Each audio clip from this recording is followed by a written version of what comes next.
Sore hari ini kita akan belajar sama-sama. Yang pertama sebelum saya memulai bicara tentang topik mental health, saya mau disclaimer dulu bahwa satu, saya bukan psikolog, apalagi psikiater. Ya, jadi saya akan membahas topik ini sepenuhnya dari sisi Alkitab. Karena Alkitab banyak sesungguhnya menulis tentang hal ini, tapi dengan terminologi yang bukan terminologi yang hari-hari ini kita kenal dalam mental health atau kesehatan jiwa. Ya, jadi kesehatan jiwa itu di Alkitab mendapatkan porsi yang cukup limpah. Dan kesehatan jiwa itu penting sama juga dengan kesehatan jasmani. Nah, cuman seringkali kita merasa bahwa kesehatan jiwa itu kalau kita dikatakan, kalau ada orang yang mengalami depresi, terus dia so happen orang percaya, ya ada banyak nasihat yang sangat simplistik, yang sangat menyederhanakan, dan kita katakan doa lebih sungguh, beriman lebih sungguh, maka semuanya akan baik-baik saja. Siapa pernah mendengar yang seperti itu? Kalau saudara lagi stres, saudara lagi mengalami beban yang berat, ada yang mengatakan, coba beriman lebih. Mungkin kamu kurang doa. Dan itu mungkin saudara kurang doa. Tapi siapa yang tahu juga bahwa tidak semuanya selesai hanya karena kita berdoa. Sekalipun doa itu penting. Nah, hari ini yang kita akan bahas sama-sama bukan menyelesaikan semua masalah kembali. Yang bisa menyelesaikan masalah saudara itu Tuhan, ya. Jadi ada banyak hal yang tidak sepenuhnya mungkin kita juga pahami, tapi saya percaya yang menciptakan kita tahu semua tentang kita dan dia punya jawaban, sekalipun jawabannya tidak harus kita temukan sore hari ini. Saya ingin memulai dengan membaca ayat yang saudara sering baca. Kalau saudara membaca di kitab 3 Yohanes, di pasal yang pertama, di ayat yang kedua, ini buku yang singkat, dimulai dengan greetings, dimulai dengan sapaan gitu ya, salam dari Yohanes, dan dia katakan gini, saudaraku yang kekasih, aku berdoa semoga engkau baik-baik saja dan sehat-sehat saja dalam segala sesuatu sama seperti jiwamu baik-baik. Ada terjemahan yang mengatakan sama seperti tubuhmu sehat, aku juga rindukan kalau jiwamu juga sehat. Nah, saya teringat di masa COVID ada minggu di mana saya nggak khotbah karena saya terpapar COVID, saudara. Ya, dan pada waktu COVID sudah ada di mana-mana, semua orang bisa kena segala macam. Maka kalau kena COVID merupakan sesuatu yang biasa, saudara. Jadi saya digantikan, saya nggak khotbah.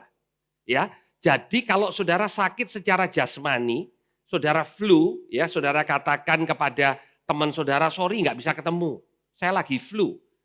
Maka responnya baik-baik saja. Mereka akan katakan, oh ya saya doakan supaya cepat sembuh. Tapi kalau saudara membatalkan janji dan saudara katakan, sorry nggak bisa ketemu, saya lagi depresi. Itu yang dengar akan punya reaksi yang berbeda.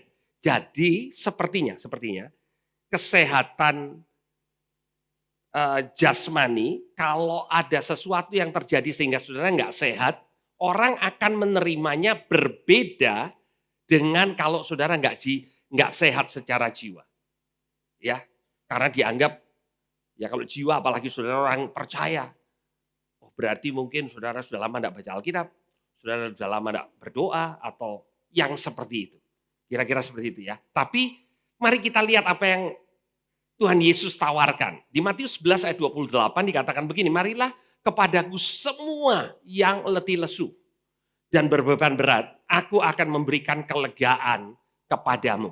Ya, dikatakan yang pertama yang letih lesu, tired. weary, ya, dan burden, ya, yang berbeban.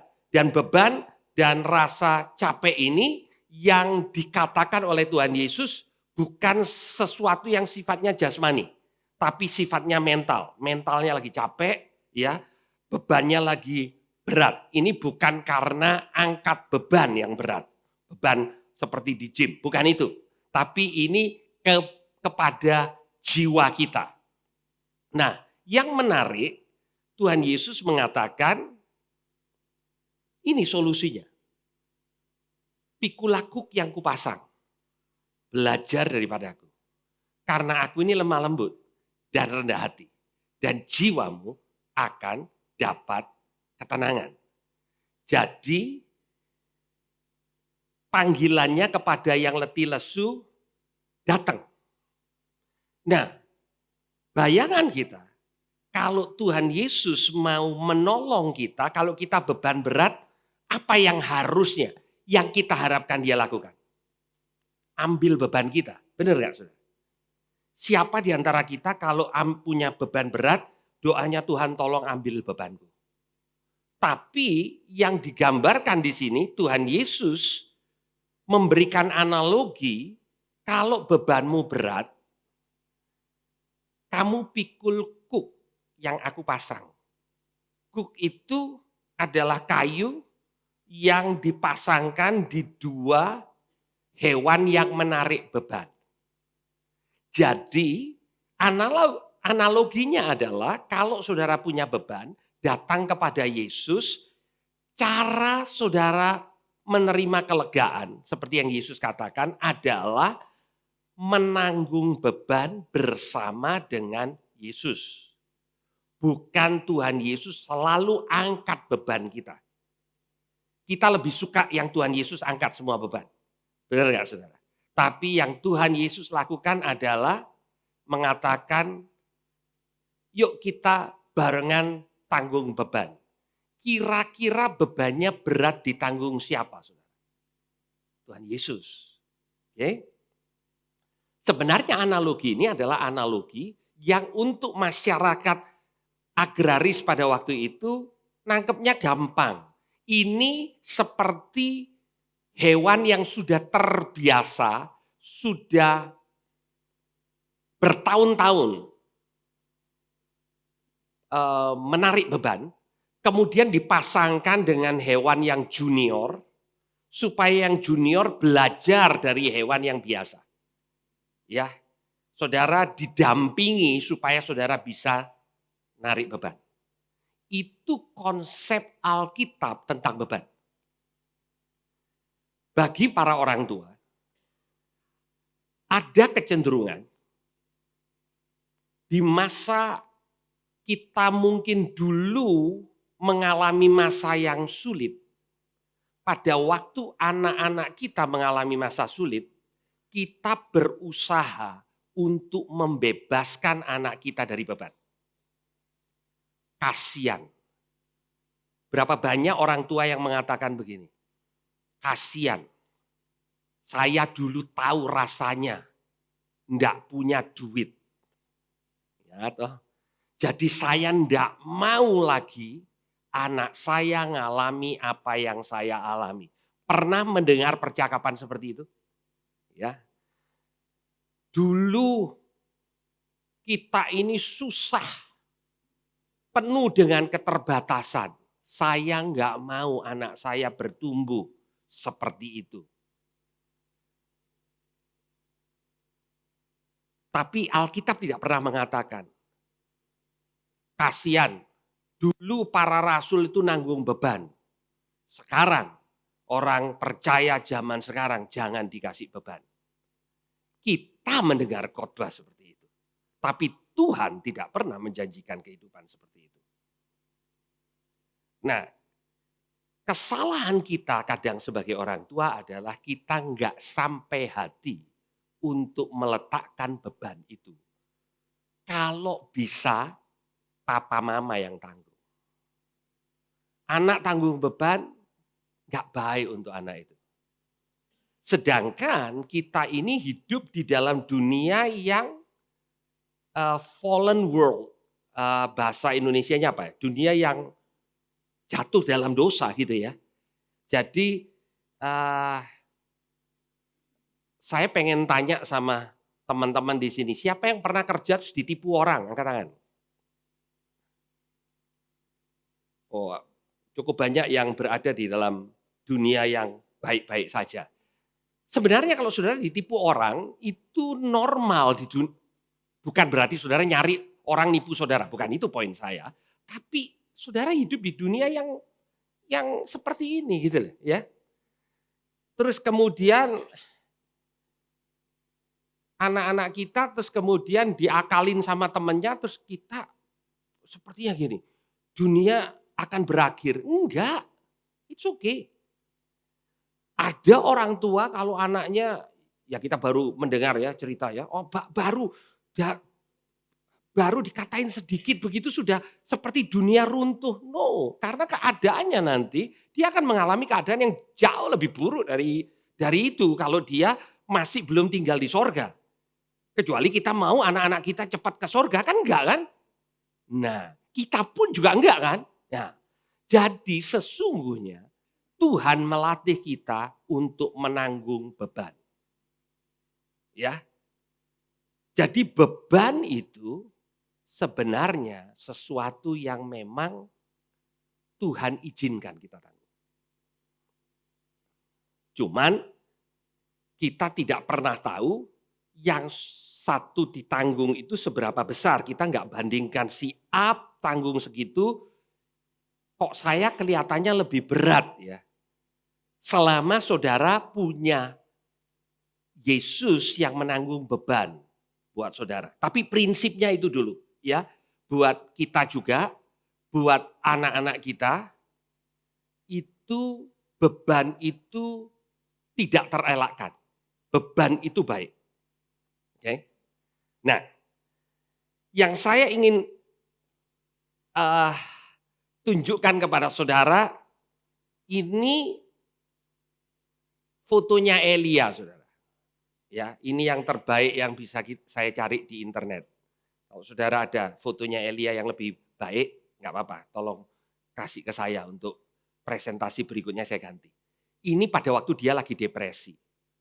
Oke, Elia depresi. Saya tadi searching, ya. 17% dari pendeta itu mengalami depresi. Saya tahu, saudara pasti tanya gini, yang di depan ini depresi enggak? Oke, 17%. Ya. Di Amerika, 1 dari 5 orang punya mental health problem. Ya. Kita takut dengan secara mental kita sakit. Tapi kita kembali kan, kita merasa bahwa kalau sakit jasmani mah normal. Ya kita nggak mau sakit, tapi kalau saudara flu kan oke juga toh. Ya paling istirahat selesai toh. Dan tidak semua sakit jasmani itu menular, benar nggak saudara? Tapi ada yang menular. Kalau saudara flu, saudara sekarang kita udah terbiasa pakai masker. Oke? Karena kita nggak mau nularin. Secara mental ada bagian daripada apa yang kita lewati itu bisa menular.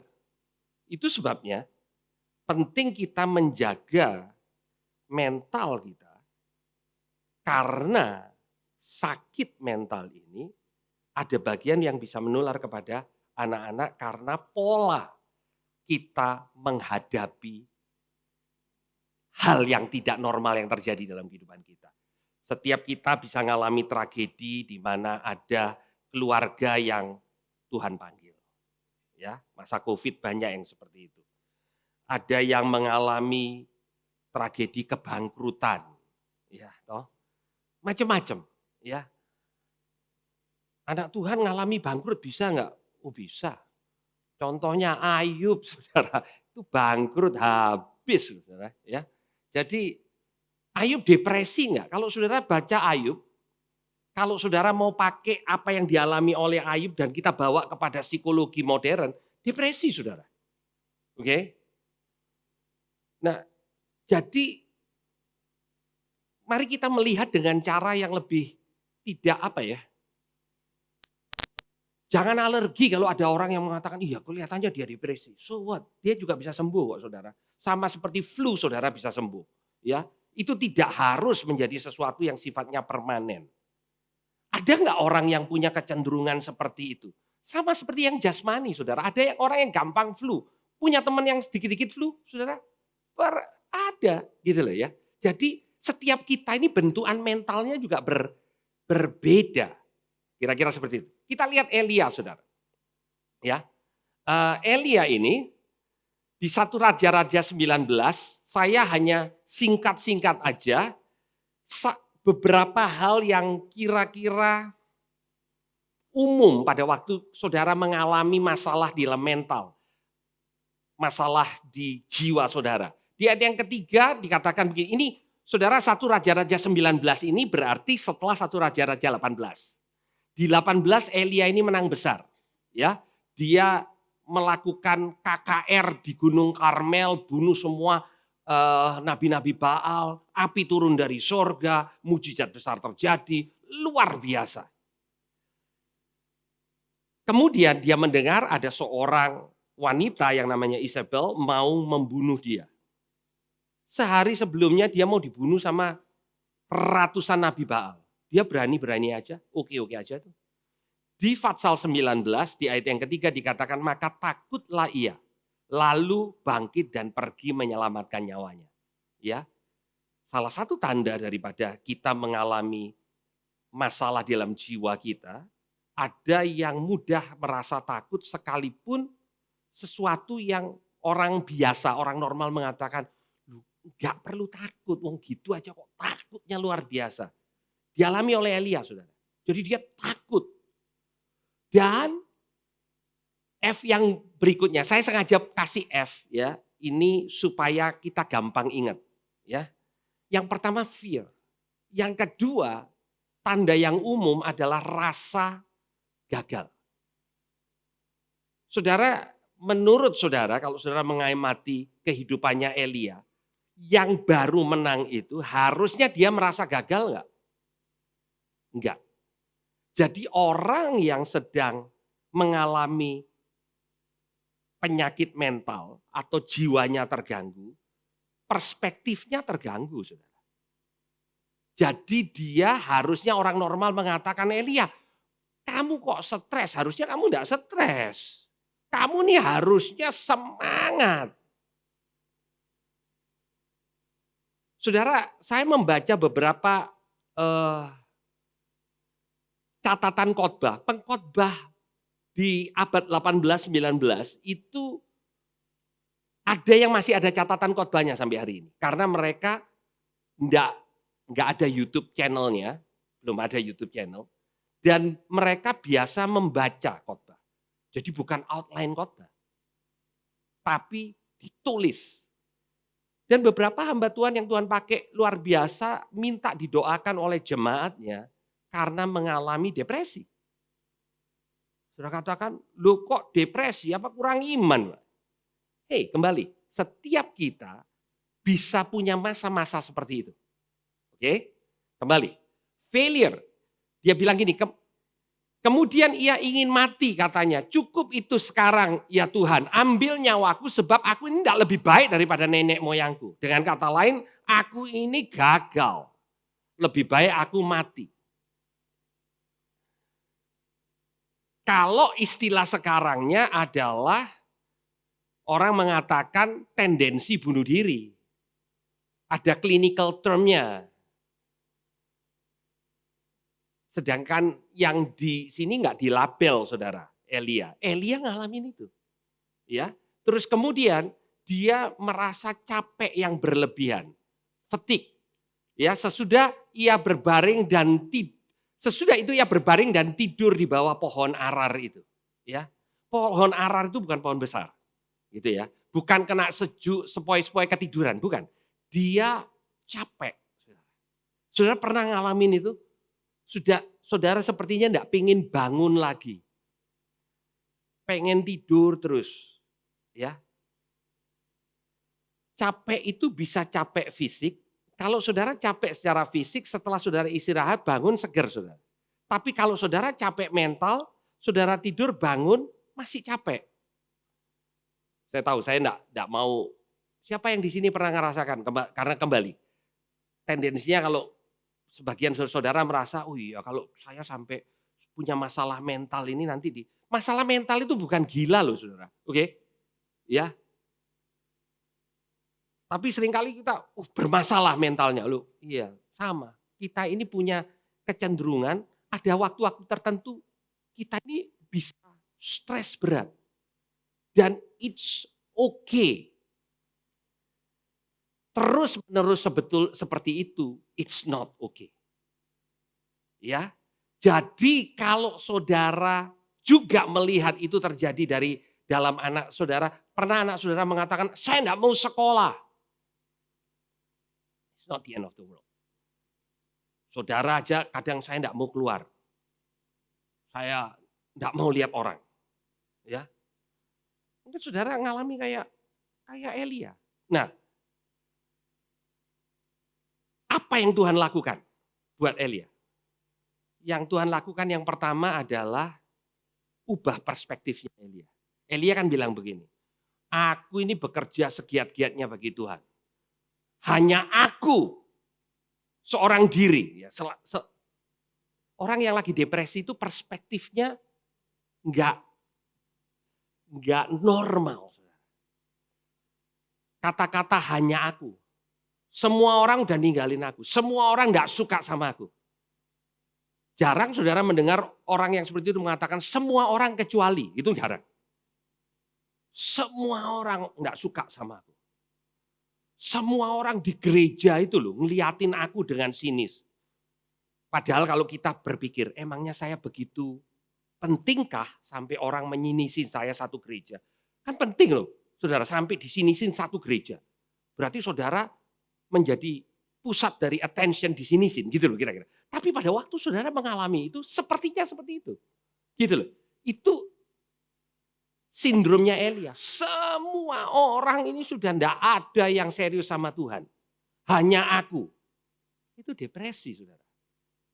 Nah, kemudian Tuhan bilang begini, Elia, masih ada 7.000 orang. Jadi, ya, tapi Tuhan tidak bilang gini, jangan GR kamu. Gitu. Enggak. Tuhan mengerti. Elia ini lagi depresi, cuma dikasih tahu. Enggak loh Elia. Bukan hanya kamu loh. Jadi bukan hanya kamu nih yang melakukan sesuatu yang penting buat aku. Sehingga kamu merasa kamu yang harus tanggung bebannya sendirian. Enggak loh. Biasanya pada waktu kita dalam keadaan seperti itu, cara pandang kita tidak benar. Itu sebabnya, saudara secara jasmani pernah enggak pada waktu sakit terus kemudian dilihat dokter prescribe begitu banyak obat, saudara lihat obatnya aja rasanya tambah sakit. Duh, saya ini dikasih 4-5 obat dari dokter. Ya. Siapa yang pada waktu saudara mengalami ini itu, saudara katakan kok baca Alkitab, kok doa. Tidak bisa. Tapi justru itu intik saudara yang terbaik. Saya tahu ini parenting seminar. Tapi kenapa saya bagikan ini? Karena cara kita melewatinya dilihat oleh anak-anak kita. Bukan berarti kita ini mau pura-pura oke pada waktu enggak oke. No. Tapi kita perlu melewatinya. Karena mereka juga akan menanggung beban di dalam hidup mereka. Kalau saudara mengatakan hidup saya ini enggak mudah loh Pak. Apa yang membuat saudara berpikir hidup anak-anak saudara akan mudah? Enggak juga. Saya akan tinggalin dia warisan besar. Saudara berpikir masalah dalam hidup itu masalah keuangan saja. Enggak. Banyak anaknya orang kaya stres. Kok bisa stres ya Pak? Nah karena kita berpikir bahwa kalau ditinggalin uang banyak, saya enggak mengatakan kalau saudara enggak punya uang enggak bisa stres. Bisa juga saudara. Tapi hanya karena saudara punya uang banyak, bukan berarti saudara enggak stres. Ya, ada orang yang punya uang banyak terus kemudian di ditipu sama orang, ya, yang kalau orang normal mengatakan, "Wah, sekalipun ditipu sih sisanya masih banyak, Pak, nggak habis di 7 turunan," tapi dia mau bunuh diri. Bodoh banget orang itu. Bukan, Saudara. Ya, karena memang kalau kita nggak hati-hati, jagain jiwa kita bisa masuk di dalam masalah kesehatan jiwa. Perspektif kita, itu penting. Yang kedua, Tuhan Yesus mengatakan begini, ya, damai sejahteraku kutinggalkan bagimu, damai sejahteraku kuberikan kepadamu. Konteks Yohanes 14 ini adalah konteksnya adalah Tuhan Yesus mau disalibkan. Murid-muridnya gelisah, seharusnya yang paling gelisah siapa, Saudara? Yang mau disalib. Benar enggak, Saudara? Tapi Tuhan Yesus bilang begini, "My peace I give to you." Jadi artinya Tuhan Yesus tidak kehilangan damai sejahtera sekalipun keadaan buruk. Itu sebabnya dia katakan, apa yang kuberikan kepadamu tidak seperti yang diberikan oleh dunia. Dunia memberikan kepada kita rasa damai dengan mengangkat apa yang membuat kita nggak rasa damai. Oke? Tapi kenyataan hidup ini ada hal tertentu yang nggak bisa diangkat. Saudara presiden aja nggak semuanya saudara bisa putuskan untuk mengangkat hal yang buruk dalam kehidupan saudara. Ya, jadi kembali, yang Tuhan Yesus janjikan bukan mengangkat beban saudara, yang dia katakan memberi damai sejahtera supaya saudara bisa melewati beban saudara. Dan dia katakan jangan gelisah dan gentar hatimu. Karena itu yang dialami oleh murid-muridnya. Ya, jadi yang pertama tadi, saya ulangi lagi, perspektif. P yang kedua, peace.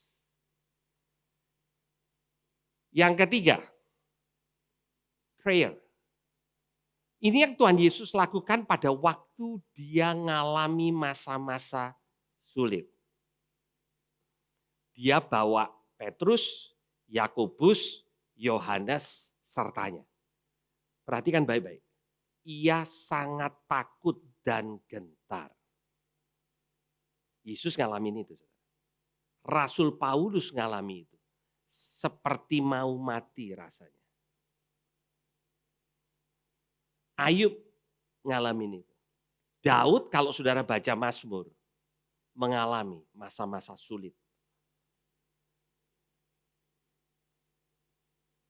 Jadi kalau saudara ngalamin itu, bukan berarti ada sesuatu yang aneh. Cuman kita perlu punya perspektif yang benar. Kita perlu melihat dengan cara pandang yang benar. Ya, hatiku sangat sedih seperti mau mati rasanya. Yang dikatakan mau mati itu bukan mau mati karena disalib, saudara. Karena kesedihannya. Tinggallah di sini dan berjaga-jaga. Sebagai manusia, Tuhan Yesus perlu Petrus, Yakobus, Yohanes untuk melewati masa-masa terberat pada waktu jiwanya mengalami masa-masa yang berat. Pertanyaannya buat kita, adakah Petrus, Yakobus, dan Yohanes buat kita? Kalau Yesus aja butuh, siapa kita yang mengatakan, oh saya yang penting saya sama Tuhan Yesus. Tuhan Yesus tidak mengatakan yang penting ada Bapa di surga. Benar nggak, saudara? Dia ngajak beberapa orang, sekalipun yang diajak ketiduran. Ya, tapi diajak, saudara. Dan kemudian di ayat yang ke-36 dia berdoa. Sampai dia mengatakan, Tuhan, aku punya kehendak, tapi kehendakmu yang jadi.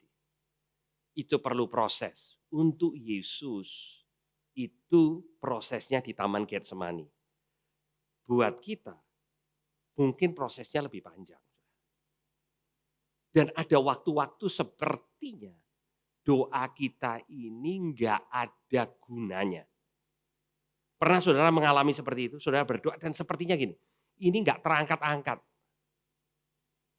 Saudara merasa tetap di tempat yang gelap, nggak ada pertolongan, nggak ada jalan keluar, karena saudara nggak pernah tahu bahwa sesungguhnya Tuhan sedang bekerja.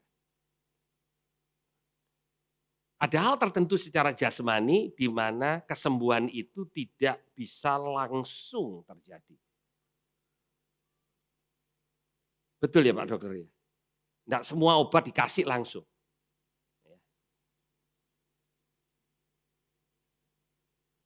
Demikian juga secara mental. Tapi ini hal yang pasti membantu. Saudara kembali. Kalau saudara tanya secara spesifik, Pak gimana kalau kasusnya bipolar Pak, segala macam. Kembali saya ini bukan psikolog, saya bukan psikiater, saya enggak tahu. Perlu minum obat enggak Pak? Kalau memang dokter prescribe itu duit. Yang saya katakan Tuhan enggak tinggalkan saudara sendirian. Sama seperti yang jasmani, Pak kalau saya sakit perlu minum obat enggak kalau saya flu? Silakan. Pak tapi saya mau percaya sama Tuhan. Tuhan sembuhkan saya. Benar itu Alkitabiah. Jadi kalau sakit jasmani saudara ke dokter, mental boleh enggak? Saudara ke dokter boleh saja. Ya. Tapi sama seperti yang jasmani, saudara mau bergantung sama Tuhan apa sama dokter? Sebagai orang percaya jawaban kita apa saudara? Bergantung sama Tuhan dong. Tuhan bisa pakai dokter, juga secara mental. Hal yang sama. Saudara. Positive thinking. Saudara saya baca-baca, ya terakhir-akhir ini ada yang namanya positive psychology. Saya enggak sekolah psikologi, saya enggak pernah ngambil kelas psikologi. Tapi kira-kira intinya, instead of melihat semua gejala yang negatif, si ini gini, positive psychology melihat kenapa ada orang-orang tertentu yang lebih oke daripada sebagian orang yang lain. Oke. Nah, kalau secara jasmani yang membuat saudara lebih sehat dari kebanyakan orang apa saudara? Ya, faktor genetika, yes. Tapi tidak genetika semata, saudara. Ya, ada orang yang lebih sehat karena gaya hidupnya lebih sehat. Benar nggak, saudara? Kalau saudara lihat orang itu makannya ngawur, hidupnya ngawur, minum terus segala macam. Terus saudara lihat dia sakit, saudara terheran-heran enggak? Kok bisa sakit? Saudara katakan, ya pasti sakit wong gaya hidupnya kayak gitu. Secara mental juga sama saudara. Kalau saudara negatif terus, menggerutu terus kemudian saudara depresi, itu normal enggak? Normal. Tapi saudara katakan, Pak ada orang yang positif loh Pak bisa depresi. Sama. Ada orang yang gaya hidupnya sehat, terus bisa jatuh sakit. Ada enggak? Ada. Ada saudara. Ya, ada loh orang yang saudara juga berpikir gini, kok bisa ya dia jatuh sakit ya, padahal gaya hidupnya udah sehat. Kembali kita hidup di dalam fallen world, enggak semuanya bisa dideskripsikan seperti itu. Tapi yang jelas kalau saudara gaya hidupnya negatif, terus mau ekspektasi jiwa saudara baik-baik saja. You are dreaming. Saudara ini lagi berhayal. Dengan mengatakan itu, kalau saudara akhirnya kesimpulannya begini, toh yang bergaya hidup sehat aja bisa jatuh sakit, mesisan saya bergaya hidup yang tidak sehat. Itu namanya geblek. Betul nggak saudara? Oke, bisa dihalusin sedikit. Sorry, ini direkam saudara. Nah, enggak, jadi sama seperti jiwa itu. Kalau saudara katakan ada loh orang yang positif tapi tetap bisa depresi, ngapain saya jaga hidup, sekalian aja saya negatif. Yaitu tadi sama gebleknya. Kira-kira gitu. Alkitab memberikan nasihat kepada kita untuk supaya jiwa kita sehat, harus ada yang kita lakukan. Untuk melihat anak-anak kita ini jiwanya sehat, harus ada yang kita ajarkan. Alkitab mengatakan, saudara-saudara, semua yang benar. Hidup kita ini tidak mengalami semua yang benar. Betul enggak, saudara? Semua yang mulia, yang kita lihat enggak semua mulia. Semua yang adil, apalagi. Ya, emangnya semua yang adil. Semua yang suci, semua yang manis, semua yang sedang didengar, semua yang disebut kebajikan, patut dipuji. Pikirkan semuanya itu. Jadi kita ini perlu melatih pikiran kita. Untuk melihat kepada keadaan yang tidak baik. Dan mengatakan di tengah-tengah ketidakbaikan itu, saya mau tetap berpikir yang baik. Dan itu enggak mudah. Saudara, Tuhan ngajarkan, saya enggak mengatakan Tuhan ngikut positif psikologi. Mereka yang melakukan research dan semua yang mereka temukan itu sesuai dengan kebenaran firman Tuhan. Itu sebabnya Tuhan mengatakan bersukacitalah senantiasa. Emangnya senantiasa hidup saudara oke? Kan enggak juga. Ya, saudara perlu saudara perlu hidup itu positif. Oke? Balik lagi. Kaitannya dengan orang tua dan anak. Katanya begini, saudara. Kalau kita hidup sehat, itu akan menolong anak-anak punya habit hidup sehat. Karena dari kecil dia lihat orang tuanya olahraga umpamanya. Ya, kami berdua untuk urusan itu tidak memberikan contoh yang baik. Oke. Ya. Kami jarang berolahraga. Oke. Tapi saudara lihat anak-anak yang olahraga lebih gampang mana kalau lihat orang tuanya olahraga. Benar nggak saudara? Itu karena contoh yang baik kan, gitu ya. Hidup sehat, pola makan sehat, anak-anak ngikut, ya. Yang kami lakukan mungkin sedikit yang bagus adalah tidak membiasakan anak-anak minum yang manis-manis, Coca-Cola segala macam, itu tidak ada di lemari es kami, tidak ada. Jadi mereka di gym minum Coca-Cola, gitu ya, nggak suka, gitu ya. Ya, it's habit. Secara mental sama, saudara. Kalau kita di rumah selalu negatif, itu di pick up kok sama anak-anak. Sekalipun setelah itu kita bilang, kita kutipkan ayat firman Tuhan, bersukacitalah senantiasa. Oke. Saya tidak mengatakan kutipan saudara itu tidak ada efeknya. Tapi yang dia lihat juga banyak efeknya. Itu sebabnya kalau kita mau anak-anak kita punya kesehatan jiwa yang baik, maka kita perlu menghidupi hidup dengan sehat secara jiwa. Bersyukur. Ya. Kita selalu berdoa dengan ucapan syukur kalau doa makan. Tuhan terima kasih untuk ini. Tapi kan kembali setelah itu kita bisa lihat gini, tapi gak enak ini. Tapi bersyukurnya itu kan seperti sudah pola otomatis. Doanya gak mungkin, Tuhan gak enak ini makanan. Nggak ada orang yang berdoa kayak gitu ya toh. Tapi setelah doa baru kita ngeroeng tentang segala macam. Ini. Wah. Ya. Kalau setiap hari, itu yang menjadi pola yang ada di dalam keluarga. Kira-kira aneh nggak kalau anak kita pick up itu? Ya nggak aneh.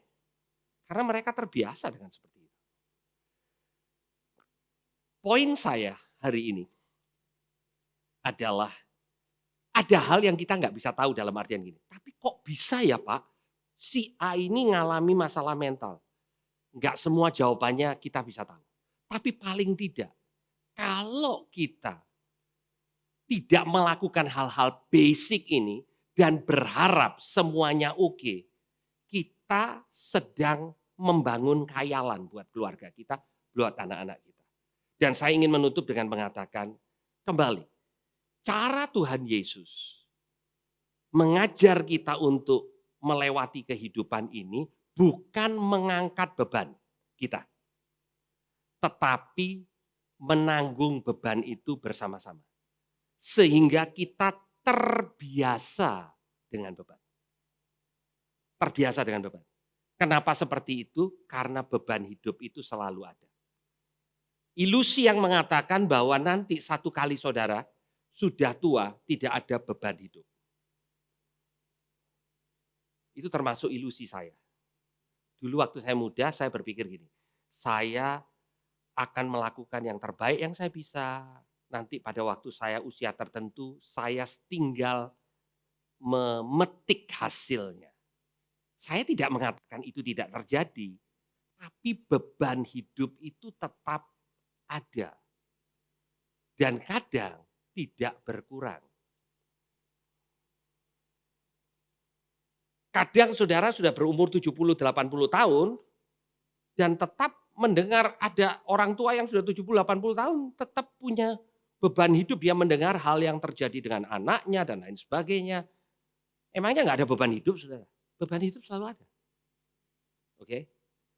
Dengan mengatakan ini, saya ingin menyimpulkan jangan takut anak-anak saudara itu ngalamin beban.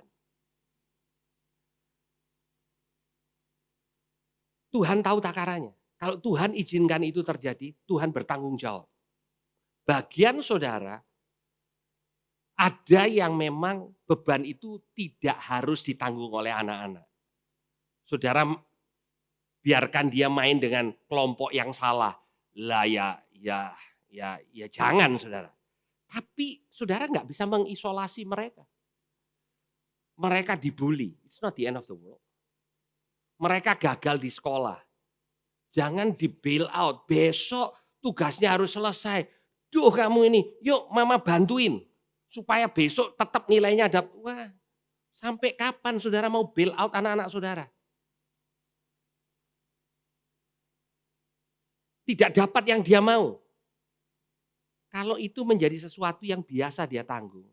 Nanti pada waktu dia diputus pacarnya. It's not the end of the world. Nah kita hanya melihatnya gini, padahal dia anak Tuhan, anaknya Tuhan Yesus, kok bisa ya? Ya karena mungkin kita mau jadi Tuhan Yesusnya pada waktu dia ada di bumi. Oke? Jadi tolong saudara, anak-anak kita ini hidup di dalam dunia yang fallen. Dan mereka tidak bisa diproteksi terus. Ini enggak ada 1+1 sama dengan 2-nya, tapi prinsipnya adalah mereka akan mengalami apa yang kita alami. Dan jangan berpikir bahwa mereka ini lebih oke karena semuanya lebih ada. Ada hal yang pressure di mana kita tidak lewati, mereka lewati. Seberapa banyak anak-anak kita bertumbuh dan melihat referensi yang cantik itu sesuai dengan apa yang ada di Instagram. Kalau dulu ada yang apa yang ada di majalah, susah nyari majalah, saudara. Zaman dulu saya. Anak sekarang kan, ya toh, pressure-nya. Lihat makanan enak. Soalnya kalau enggak enak, enggak di-post di Instagram. Jadi dia lihat temennya ini makannya tiap hari enak. Kok saya ini makannya di rumah kok begitu aja. That's a pressure. Saudara enggak bisa protect semuanya dari anak-anak saudara.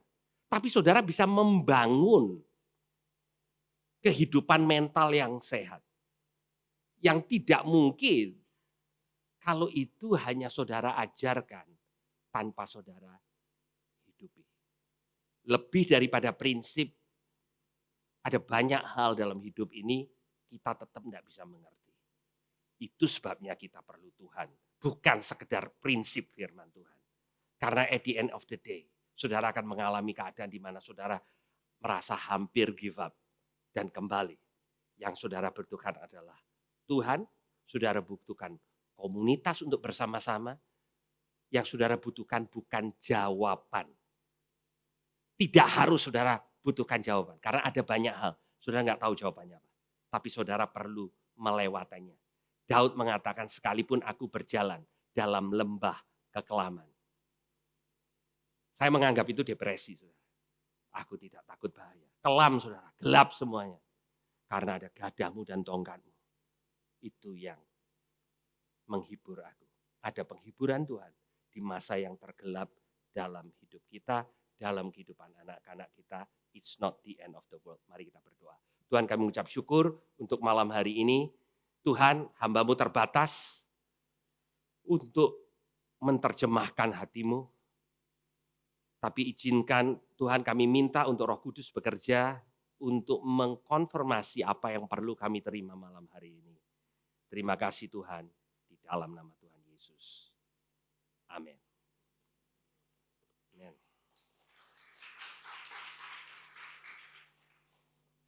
Saya mengingatkan saudara, setelah ini akan ada tanya jawab. Tadi sudah di post nomor WhatsApp yang saudara bisa tanyakan kalau mau bertanya, ya. Atau mau langsung bertanya juga silakan ditanyakan. Thank you. Terima kasih Pastor Benny buat sharingnya malam hari ini. Bapak Ibu boleh langsung bertanya, yang mau live bisa angkat tangan, nanti dibantu oleh admin kita. Oh ya, sambil kursinya disiapkan, nanti saya mengundang Pastor Benny dan Ibu Ratna lagi untuk ke atas panggung.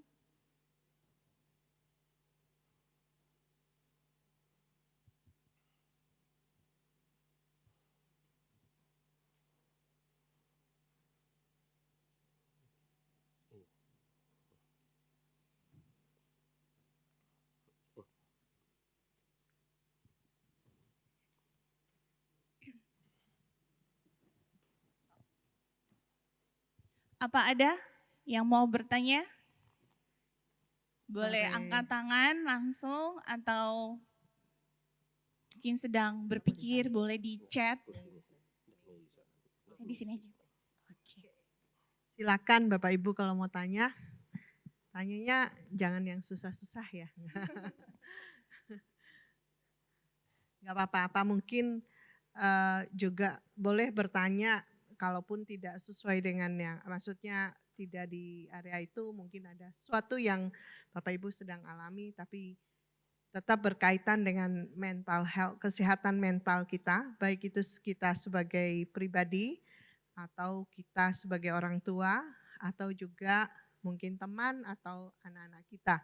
Yang penting kenapa kami mengambil tema ini, karena kita melihat bahwa begitu banyak sekarang ini, terutama untuk generasi yang di bawah kita, mereka punya kekuatan dalam artian untuk menanggung beban itu begitu lemah. Sehingga kalau kita mendengar banyak sekali anak-anak remaja begitu rentan, ya seperti Pak Sebeni tadi katakan, begitu diputus pacarnya, langsung berpikir bunuh diri, ada yang kita baru mendengar aja di Surabaya ini ada 2 anak muda yang melakukan itu dan itu sangat menyedihkan.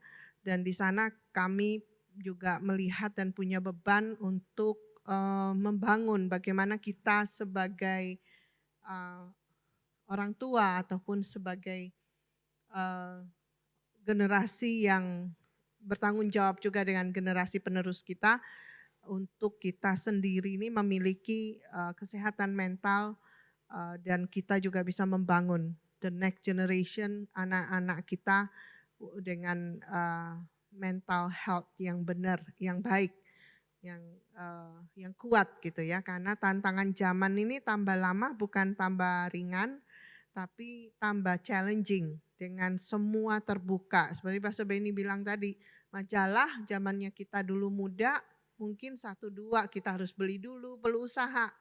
Tapi sekarang nggak usah, dari handphone you know everything.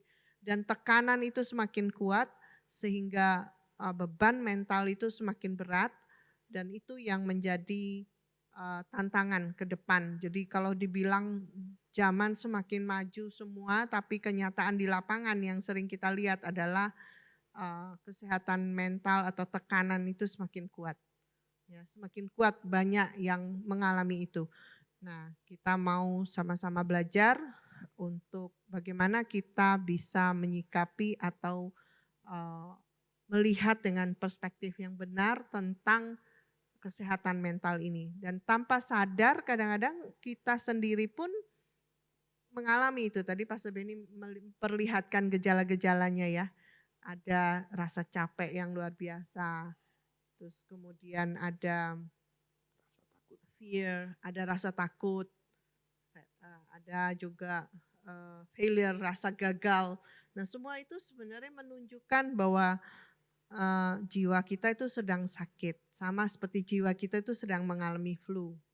Nah hal-hal seperti itu, nah itu yang kita perlu untuk pada waktu gejala itu ada, kita perlu kembalikan itu ke perspektif yang benar, apa yang firman Tuhan katakan, bukan apa yang keadaan kita katakan. Jadi mungkin silakan kalau Bapak Ibu ada pertanyaan, baik itu yang menyangkut untuk pribadi kita, atau teman, atau anak-anak kita. Silakan. Ini Pastor Benny Bratna ada satu pertanyaan, apakah hipnoterapi itu sesuai dengan firman Tuhan? Hipnoterapi.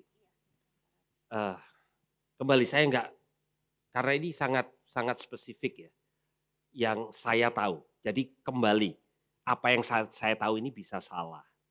Ya, kalau kita ini diterapi dengan memasukkan kebenaran firman Tuhan kepada alam bawah sadar kita, nggak ada yang salah dengan itu. Kalau itu, tetapi saya juga tidak tahu yang dimaksud dengan hipnoterapi yang dimasukin apa. Kira-kira kan gitu, ya. Jadi sebenarnya alam bawah sadar itu yang ciptakan kan Tuhan juga gitu. Tapi kembali lebih daripada caranya, kontennya apa, itu ya. Tapi kembali, dengan mengatakan ini saya tidak sepenuhnya mengerti tentang hipnoterapi. Ya, tapi secara prinsip adalah apa yang masuk itu juga yang akan, Tuhan Yesus mengatakan apa yang masuk yang menajiskan, bukan apa yang anu ya. Jadi maksudnya itu hati-hati dengan apa yang masuk dalam kehidupan kita. Jadi kontennya hipnoterapi apa, sugesti yang dimasukkan, nah itu saya enggak tahu ya. Dan caranya itu gimana sepenuhnya saya enggak tahu ya. Jadi saya enggak bisa memberikan jawaban yang terlalu rinci tentang hipnoterapi. Mungkin ada saudara yang bahkan bisa memberikan komentar lebih baik dari apa yang barusan saya sampaikan tadi.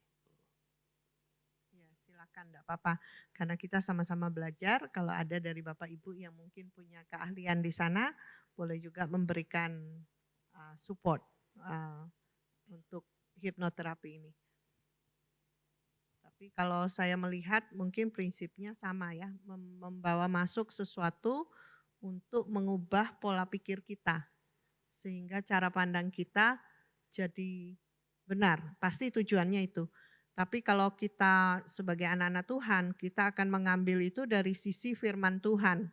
Di mana Tuhan juga meminta, kita juga disarankan untuk merenungkan firman itu. Nah itu kita bawa masuk firman. Bawa masuk sampai itu memenuhi kehidupan kita, dan firman itu yang menjadi dasar dari apa yang kita lakukan. Jadi mungkin lebih, kalau kita lebih memilih seperti itu.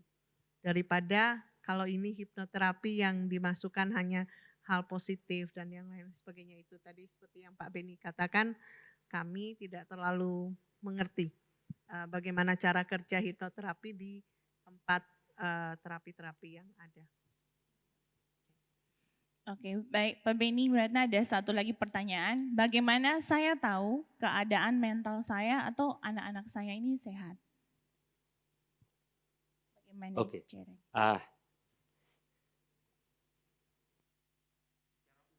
Kalau saya ditanya secara jasmani, Pak Benny ini sehat. Tapi apa yang saya rasa belum tentu benar. Setelah saya lab, mungkin ada bintang-bintang, ya, yang menunjukkan, oh ternyata saya tidak sehat, simptomnya kira-kira seperti itu. Nah, dan itu banyak yang jadi pertanyaan, iya ya saya ini punya masalah mental apa enggak gitu ya. Daripada kita ini bingung melihat kita ini di posisi yang mana. Saya mendorong Bapak Ibu, kita ini menjaga supaya katakan jiwa kita baik-baik saja. Ya, jadi kalau kita punya waktu doa yang teratur, waktu baca firman yang baik, kemudian punya komunitas yang sehat, kita sebenarnya sedang membangun kesehatan jiwa kita. Seperti itu. Dengan mengabaikan itu, kita tidak sadar bahwa kita meresikokan kesehatan jiwa kita. Sekalipun kita mungkin merasa baik-baik saja. Jadi itu jawaban singkatnya ya. Apakah ada tesnya? Kembali, saya bukan psikolog ya. Mungkin ada yang bisa dites kesehatan jiwa. Tapi secanggih-canggihnya tes mental sama juga secanggih-canggihnya tes yang ada kadang bisa kelewatan juga kan gitu ya secara jasmani juga secara mental. Jaga kesehatan jiwa kita, menurut saya itu adalah approach yang Tuhan mau. Ya. Wah ini kayaknya semakin hangat ini, Pastor Benny. Ini ada pertanyaan lagi, kalau sudah terdiagnosis mental health, bagaimana mengandalkan sesuai Alkitab? Mungkin maksudnya bagaimana cara ini yang mengatasi itu ya sesuai Alkitab gitu mungkin. Ya tetap. Ya ini kan pertanyaannya udah masuk. Jadi kalau kecuali mau ditambahkan lagi. Boleh lebih spesifik nggak supaya kita bisa nangkap dalam artian yang masalah mental health-nya ini mungkin apa gitu ya. Dan arahnya maksudnya gimana gitu. Ya. Tapi mungkin gini, whatever yang jadi masalahnya, karena kembali saya bukan clinical psychologist ya yang bisa kasih tahu oh tahapannya udah di mana dan harus lakukan apa gitu ya. Tapi yang saya ingin sampaikan pada malam hari ini lebih ke arah yuk kita membangun kebiasaan sehat supaya jiwa kita ini sehat dan juga membangun dalam kehidupan anak-anak kita kebiasaan yang sehat. Kita tidak sempurna ya. Dan kalau itu yang menjadi penekanannya. Tapi kalau secara spesifik balik lagi karena saya di sini kapasitas saya bukan sebagai ahli. Saya tidak ingin membahas setiap masalah. Ini depresinya gimana? Saya tidak tahu.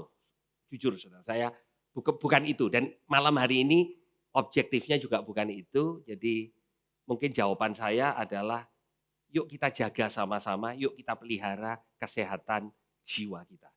Ya.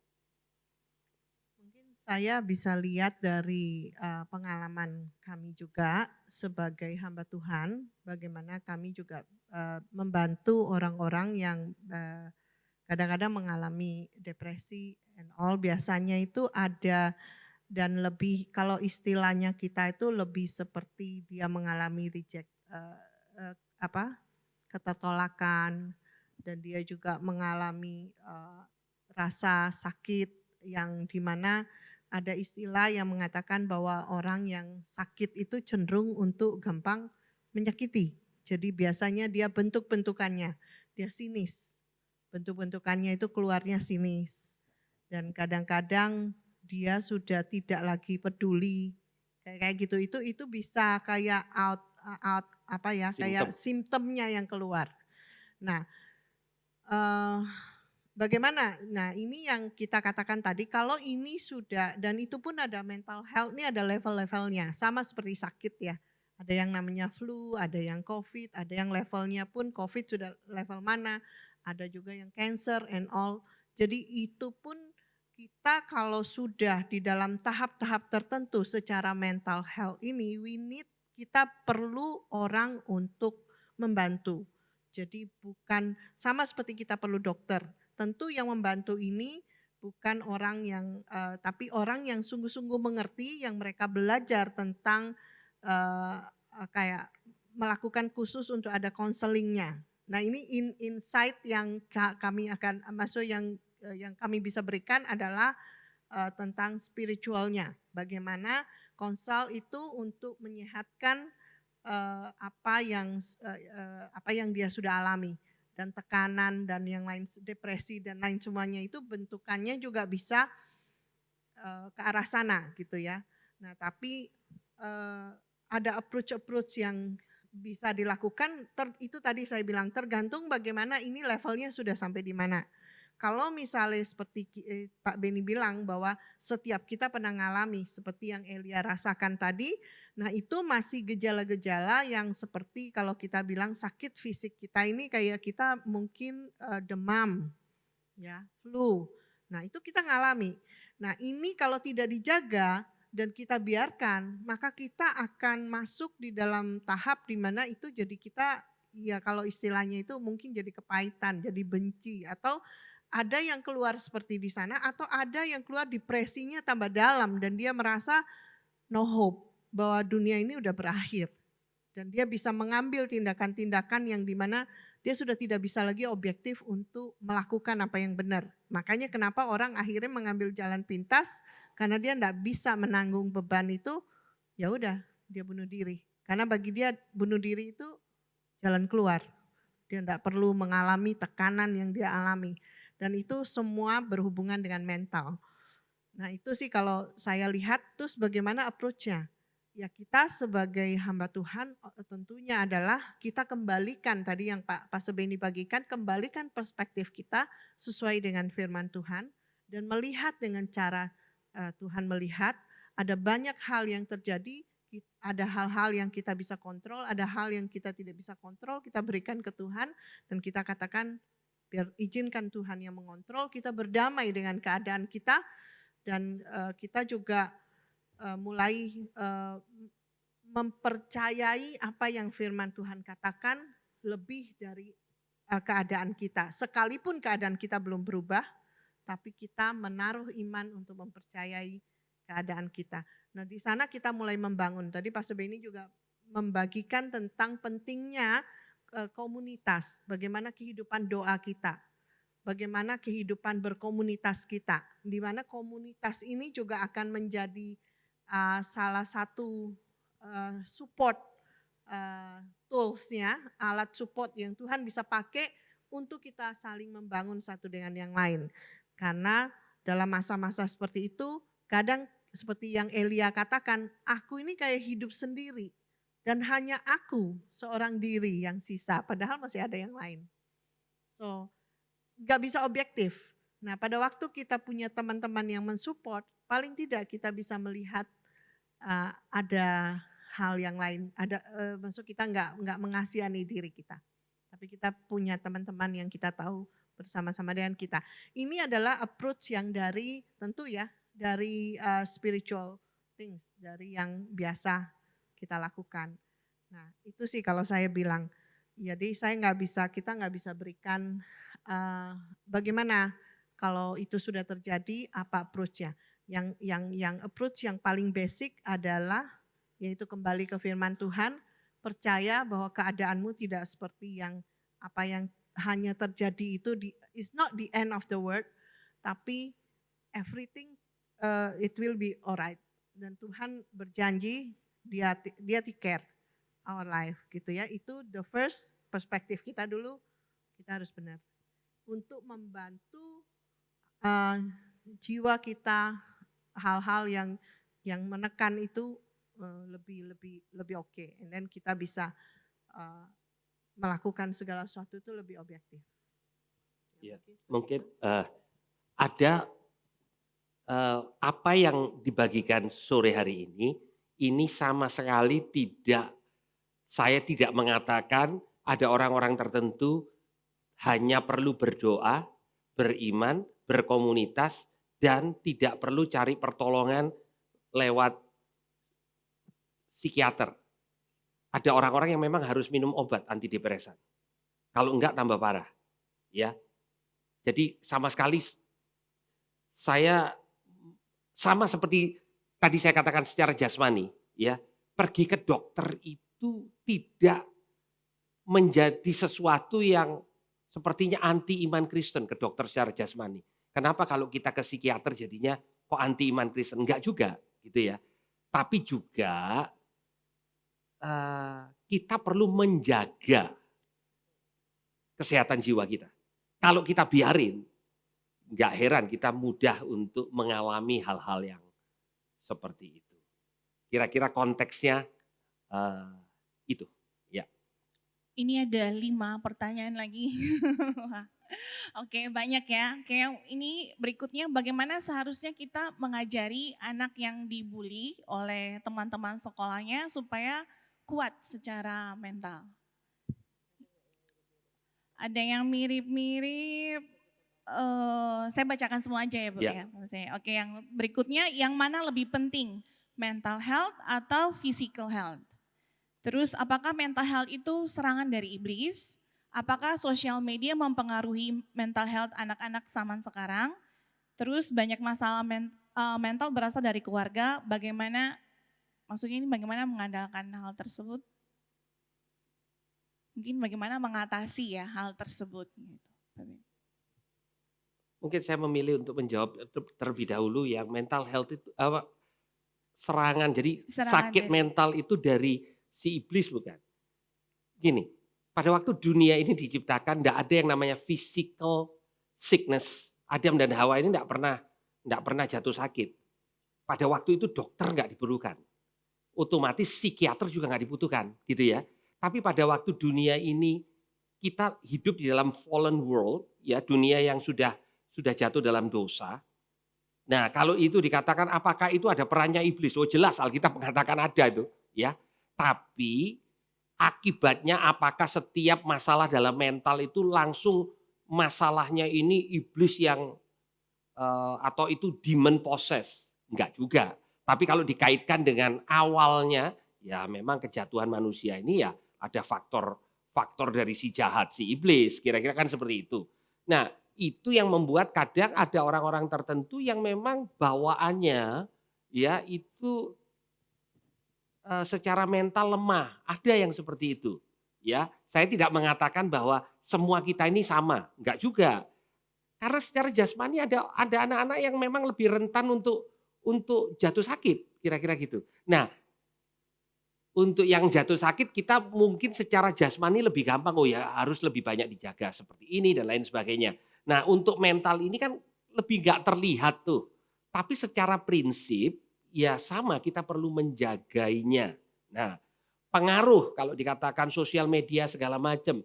Setiap zaman kalau menurut saya punya tantangannya sendiri. Anak-anak zaman sekarang itu sangat mudah untuk mendapatkan informasi positif maupun negatif.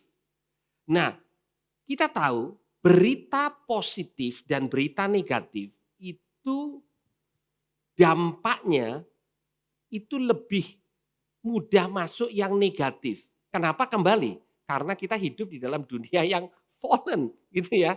Ya, jadi ada research yang mengatakan bahwa kalau kita mendengar berita sukacita atau positif, kita share kepada 3 orang, ada restoran baru enak murah, kita share kepada 3 orang teman.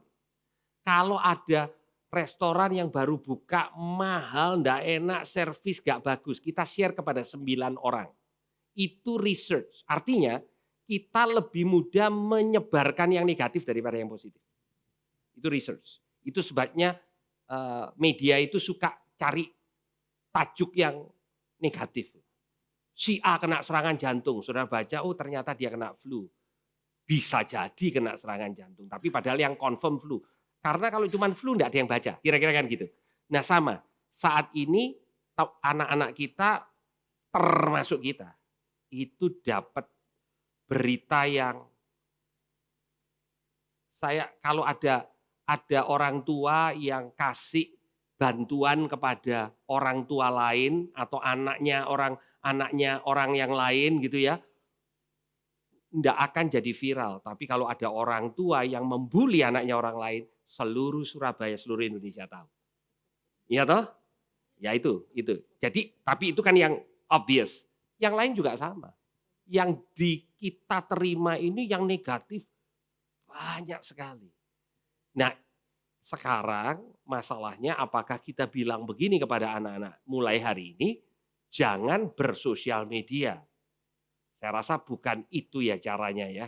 Kita nggak mungkin membatasi ya, tapi mengisolasi mereka dari sosial media tidak memungkinkan. Tetapi ada hal yang kita bisa lakukan adalah mengajar mereka dengan prinsip kebenaran firman Tuhan. Itu filternya, gitu ya. Bukan kita membatasi, tidak boleh. Kita berikan filter, kita berikan cara hidup yang sehat sesuai dengan kebenaran firman Tuhan, menghadapi keadaan yang memang seperti ini. Karena belajarnya sekarang nggak usah ribet untuk cari teman buruk harus menjadi buruk. Pemikiran-pemikiran itu kan kita bisa dapatkan dari mana aja, gitu ya. Jadi ya sosial media perlu dibatasi.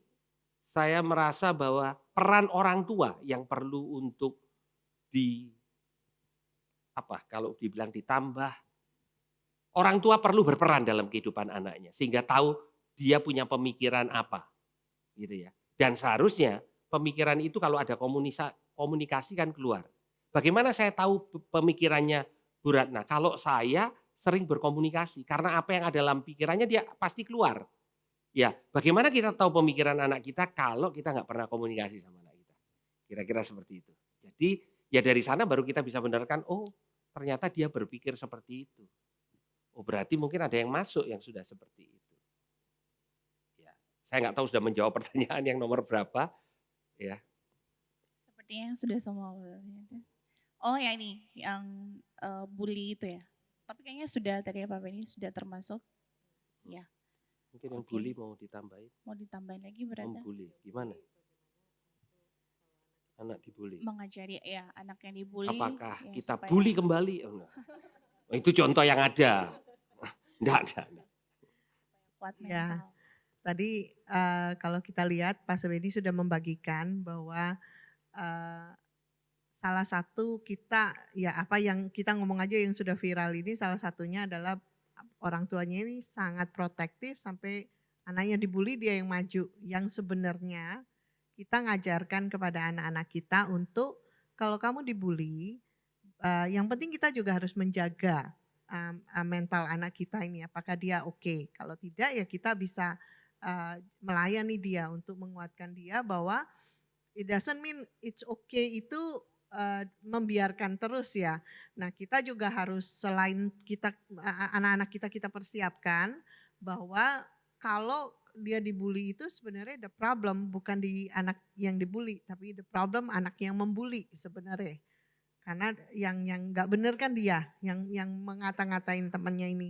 Jadi ya kadang kalau sama anak-anak saya daripada dia tentu itu saya enggak langsung ambil alih. Saya akan ngajarkan anak saya untuk how you handle itu, bagaimana kamu handle itu, bagaimana kamu harus merespon terhadap temanmu itu. Ya, of course sebagai anak-anak Tuhan kita ngajarkan dia untuk you forgive, untuk ngampuni orang yang melakukan enggak benar terhadap kamu. Dan setelah itu ya kalau itu terjadi terus, rather than kita minta anak kita untuk berantem aja di sana, ya itu juga nggak menyelesaikan masalah kalau mereka berantem ya kalau tiba-tiba terjadi secara physical and all, ya kita juga nggak mau. Jadi ya is good kalau itu di sekolah atau di gereja atau dimanapun ya ada gurunya atau mungkin orang yang lebih yang punya wewenang untuk bisa handle itu ya kita laporkan dan itu biar dari pihak gurunya bisa handle anak yang ini kalau memang itu terjadi. Ya, tapi bukan di yang Pak Sebeni tadi juga share bukan di kita langsung ambil. Jadi anaknya diprotek kita yang jadi everything. Jadi anak kita mengalami tantangan everything kita langsung ambil alih kita yang lakukan. Kita enggak pernah train dia untuk angkat beban. Tadi dibilang bagaimana itu bersama-sama. Sama seperti kita dengan Tuhan, nanggung beban tuh kita bersama-sama dengan Tuhan. Itu ada yang sapi itu tadi ya, gambaran sapi itu ada yang senior, ada yang junior. selalu dipasangkan begitu. Nah, yang senior ini tentu mengangkat lebih, tapi yang junior ini tetap diberikan beban. Nah, itu cara kita mentrain anak-anak kita pelan-pelan supaya mereka juga siap untuk menghadapi tantangan bahwa susah itu enggak apa-apa. Ya, tentu mereka juga punya kita ngajarkan. Jadi apa yang kita lakukan itu sangat menjadi contoh atau pattern buat mereka. Apakah kita menyelesaikan masalah atau beban itu langsung ambil-ambil seperti itu, dia nggak punya kesempatan untuk dia belajar. Izinkan mereka juga belajar di dalam tekanan sambil di coach, sambil dibenarkan. Jangan juga dibiarkan, bukan berarti kita coach mereka itu, wes kamu ambil tekanan terus kita masa bodoh, enggak. Kita bersama-sama dengan mereka, sama seperti Tuhan. Tuhan kadang-kadang mengizinkan segala sesuatu terjadi dalam kehidupan kita, tapi Tuhan janji dia enggak pernah meninggalkan kita. Dia enggak membiarkan kita. Dan dia kasih kita grace untuk melewati. Nah, kita juga bersama-sama dengan anak kita benerin cara pandang dia, kita coach dia, tapi kita izinkan. It's okay, hadapi. It's good for you. Yang penting dia punya cara pandang yang benar. Bahwa semua yang orang katakan bully itu jangan langsung diambil semua, that's not right. Itu bukan kenyataan, itu hanya negativity yang berusaha untuk hancurin hidup kamu. Jadi kamu juga harus punya cara pandang ke anak-anak ya, cara pandang yang benar untuk kamu bisa melihat dengan cara Tuhan melihat kamu. Dan kamu berjalan dengan itu. Sehingga dia juga punya confident bahwa even orang berusaha untuk bring me down, but aku punya Tuhan yang dimana Tuhan tidak melihat itu seperti itu terhadap aku. Ya, confidentnya dia juga naik. Tapi dia juga bisa ngampuni temannya. Ya, saya rasa when dia juga learning how to relate, ya dia akan oke, dia akan punya teman juga. Ya, mungkin seperti itu. Oke, Bapak Ibu, sesi pertanyaan ditutup ya. Mengingat akan waktu, kita sudah ya melebihi ya dari waktu yang harusnya, dan kita boleh langsung ditutup, Pastor Benny, dalam doa. Ya. Bapak Ibu, kembali saya hanya ingin menyimpulkan bahwa apa yang kita dengar ini bukan komprehensif. Saya hanya ingin mengingatkan kita bahwa peran kita di dalam kesehatan jiwa anak-anak itu penting. Tuhan berikan kepada kita seperti seorang pelatih, dan kita juga perlu berlatih. Kita tidak sempurna dan kita tidak semua tahu jawabannya, tapi satu perkara kita tahu bahwa Tuhan menyertai kita dalam parenting kita dan juga menyertai anak-anak kita. Mari kita satukan hati kita berdoa. Tuhan, kami mengucap syukur untuk malam hari ini, kalau kami sebentar akan selesai di acara seminar parenting ini. Tuhan, kami berdoa sebagai orang tua, kami tidak tahu semua jawaban, tapi kami mau menjadi orang tua yang baik untuk mempersiapkan anak-anak kami di dalam dunia mereka, di dalam keseharian mereka, sehingga mereka menjadi generasi yang sungguh-sungguh mengandalkan Engkau, dan mereka punya pola hidup yang sehat buat jiwa mereka, sehingga mereka sekalipun mengalami banyak hal, mereka tetap kuat di dalam Engkau. Tuhan, juga untuk kami sebagai orang tua, Tuhan, mungkin hari-hari ini kami mengalami masalah di dalam jiwa kami. Kami merasa tertekan, kami merasa gelisah, kadang kami juga merasa panik, tapi kami butuh Engkau.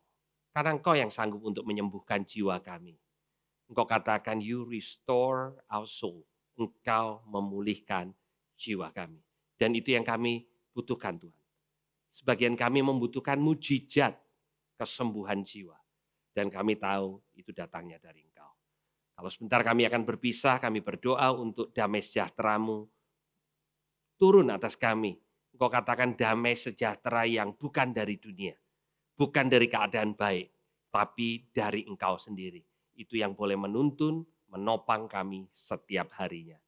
Terima kasih Tuhan untuk malam hari ini. Di dalam nama Tuhan Yesus kami berdoa dan mengucap syukur. Dan semua kita katakan, amin. Selamat malam, Tuhan berkati.